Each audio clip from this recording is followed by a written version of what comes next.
Hello বন্ধুরা, আজকে আমি রুটি বানাবো। রুটি বানাইতে শুরুতে 2 কাপের মতন আমি ময়দা নিয়েছি। এরপর অল্প একটু চিনি দেব 1 কাপের মতন।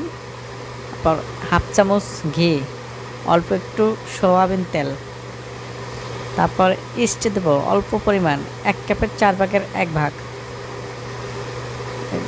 দেখুন ইস্টটা দেব, এই যে ইস্টটা দিলে ফোলে। তারপর লবণ দেব, লবণ দিয়ে ভালো করে মেখে নিতে হবে। আমার মাখানো প্রায় শেষ।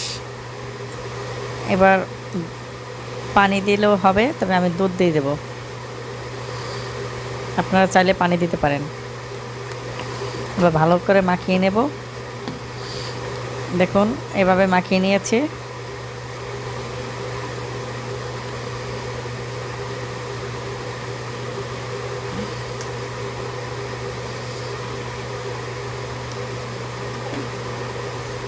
এটাকে ঢেকে কিছু সময় রেখে দিতে হবে, প্রায় 1 ঘন্টার মতন।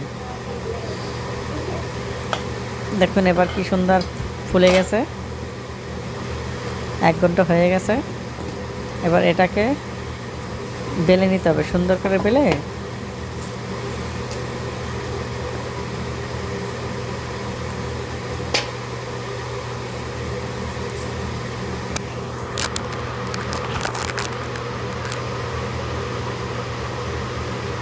অল্প অল্প করে সাইজ করে নিলাম।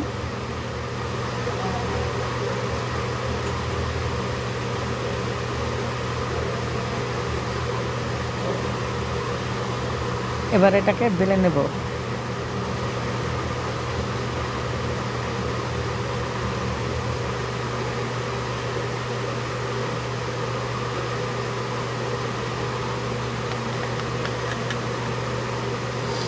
একদম সুন্দর করে বেলা হয়ে গেছে। এবার কড়াইতে গরম করে নেব। অল্প একটু ঢেকে দিলে সুন্দর হবে। এই প্যানে নিয়ে আমি, এই যে দেখুন কি সুন্দর হয়েছে, ফুলতেছে। আমার রুটিটা সুন্দর হয়ে গেছে। তেমন কোনো কষ্ট নেই, অল্পের ভিতর দিয়েই সব করা সম্ভব। যারা অল্প সহজে ব্যাচেলার, তাদের জন্য এটা খুবই ভালো। একদম ঠিক দোকানের মতন। ধন্যবাদ সবাইকে।